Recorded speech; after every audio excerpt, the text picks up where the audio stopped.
What's up mga ka-nursing? At yun na nga ang pagbabalik. Andito po naman tayo gumagawa ng vlog. Iba po naman tayo ng topic. Yung itatalagay ko po naman ay yung the skeletal system. At bago mag-umpisa, pakilala muna ako. Ako po si Ryan Reyes Songalia. Bago mag-umpisa yung itatalakay kong na topic, intro!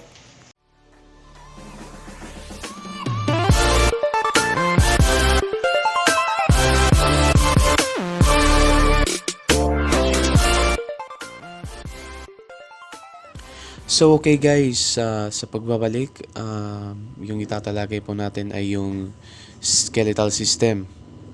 As you all know, skeletal amo it nagsusupport it aton movement, nagsusupport kapit aton weight. Ngan there are 206 bones in an adult. Ngan ang pinagkaiba liwat at childbirth, there are 300 bones kay once ang child mag-grow up na, nag-fuse together as siya and usa ka tawo na hitaas kay ang 300 naging 206 na lakay nag-fuse tera.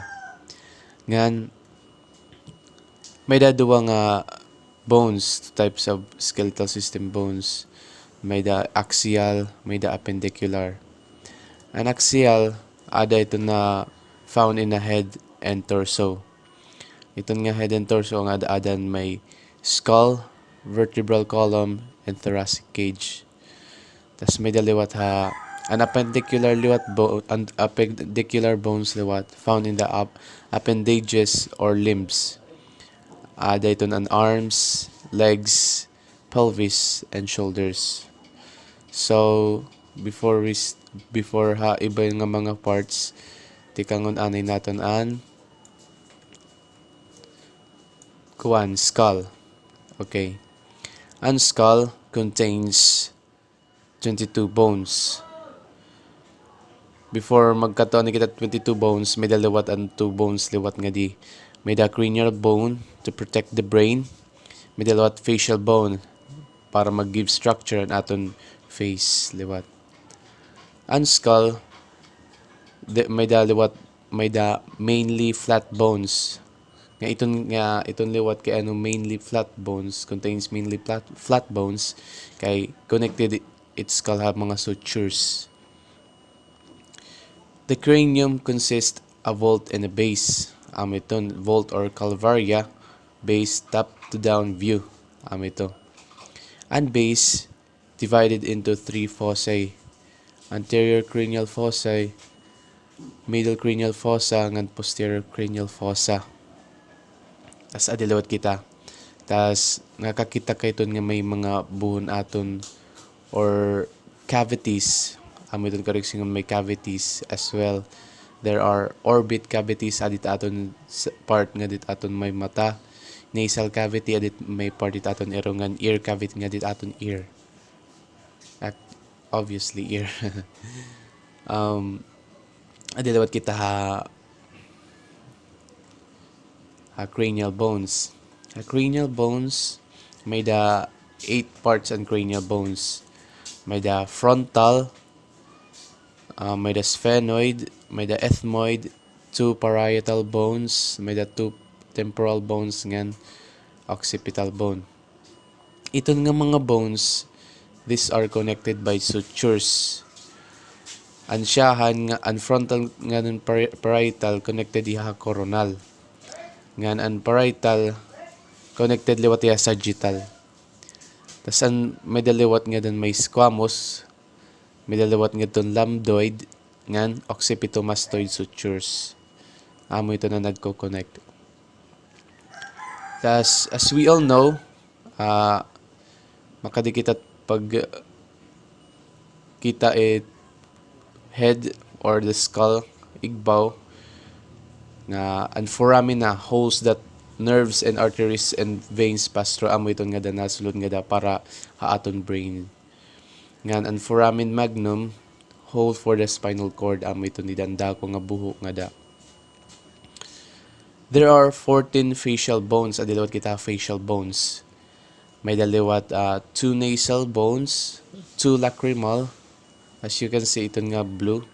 It nasal, ito nga peach. And 2 palatine bones, adan pula. 2 zygomatic bones and green. And parang dark green. Inferior nasal concha and green, light green. And vomer is the blue. And maxillary is the yellow part. And the mandible is the violet part. Tas may daliwat an hyoid nga diriya connected, pero I think bone hiya nga adiyat may igbaw it ubos it kawan its skull. So okay, it next liwat naton nga kuwan is vertebral column, spinal column or spine. The structure of spine is that form an S shape. Kuan ito niya 26 irregular bones. Tas iniya nga spine, yes, tiya supports everything from the skull to pelvis. Amoy niniyat nagsusupport ita aton gyap weight. Tas for there are 5 sections of vertebrae or spine. First is cervical vertebrae, the first 7. The second is thoracic vertebrae. 12. There are 12 thoracic vertebrae, and the last is lumbar vertebrae, for there are last 5 of vertebrae of lumbar. Nga nakita ka ito nga its spine, these bones get larger as we go down the spine. Kumbaga an spine small ti pagote kay para masuportan an weight na atong gindadara. Ngan kuwan may daliwat sacrum. There are 5 fused vertebrae ngan an coccyx and tailbone and pinakaubos. As you can see, there are circle ngan line. Tailbone tas amod to nga may dalagote nga fused vertebrae. Tas adalawat kita ha thoracic, which compose an sternum, ribs ngan costal cartilage. An structure of the sternum may the parts. There are 3 parts of the sternum. Haigbaw, there is manubrium, and butnga, there is the body, and the last is xiphoid process. As you can see, and ribs liwat, there are 12 pairs of ribs.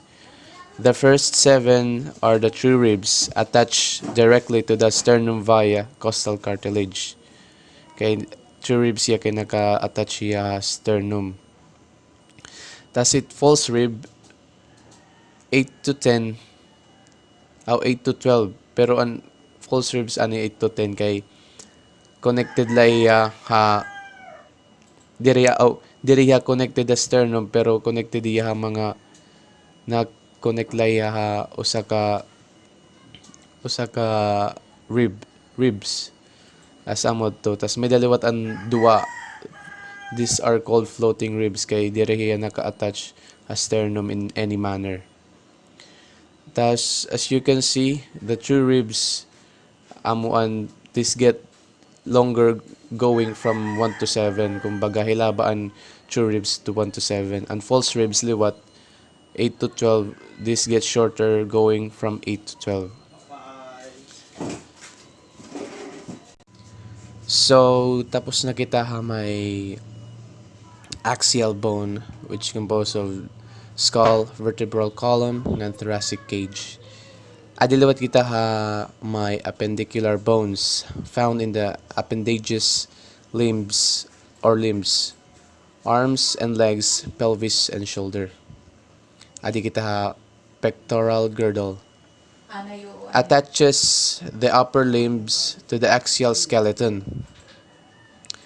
May daliwat clavicle amon aton nagkukon an collarbones ngan scapula. Tas may daliwat ang clavicle, may the sternal end which attaches to manubrium ngan acromial end which attaches to scapula.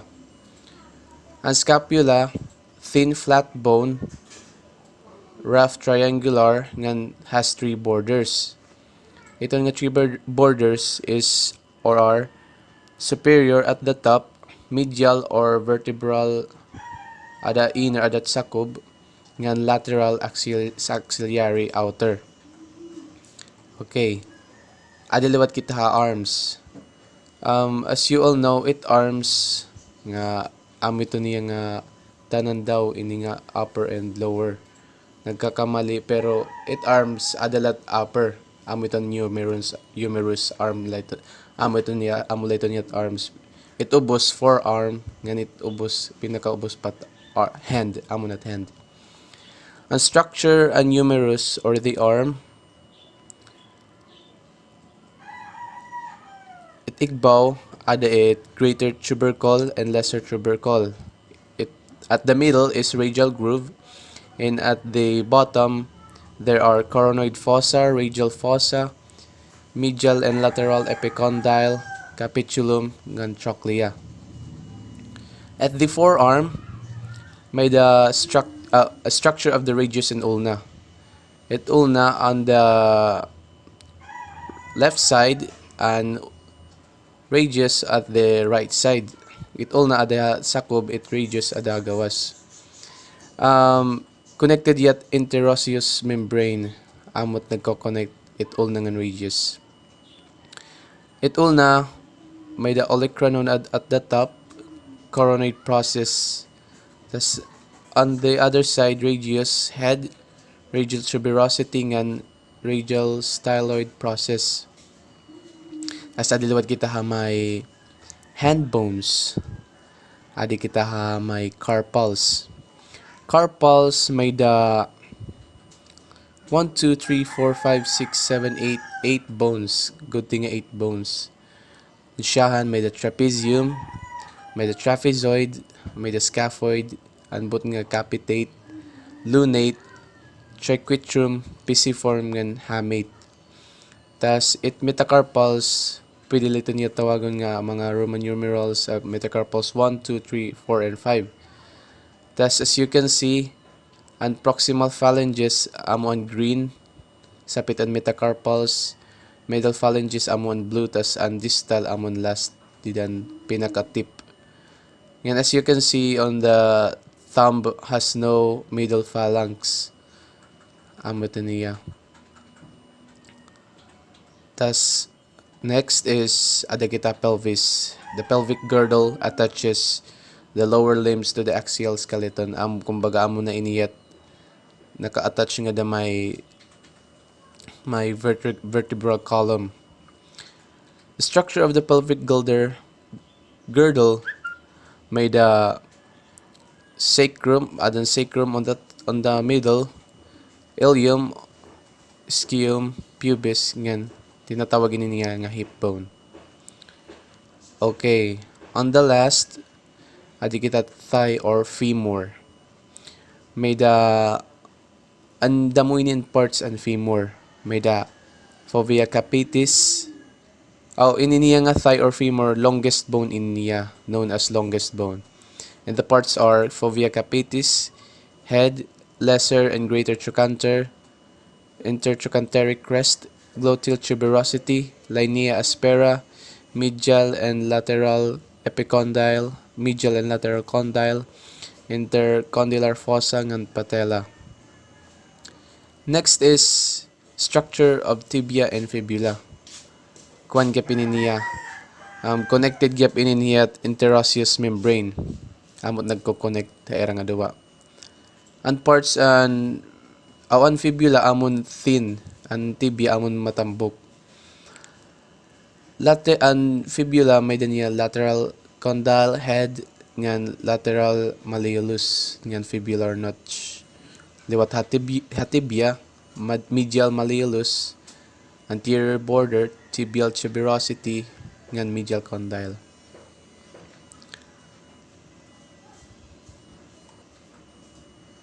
Next is ato liwat kita ha may foot. As you can see, ato liwat kita ha tarsals. Ang pinakadako nga part and foot is talus. Next is calcaneus. Tas next is navicular, medial, intermediate, and lateral cuneiform, and the last is cuboid among tarsals. And metatarsals same as metacarpals, numbers nila metatarsals 1, 2, 3, and 4. As katapos, as you can see, amo gyap an kuwan anda ko nga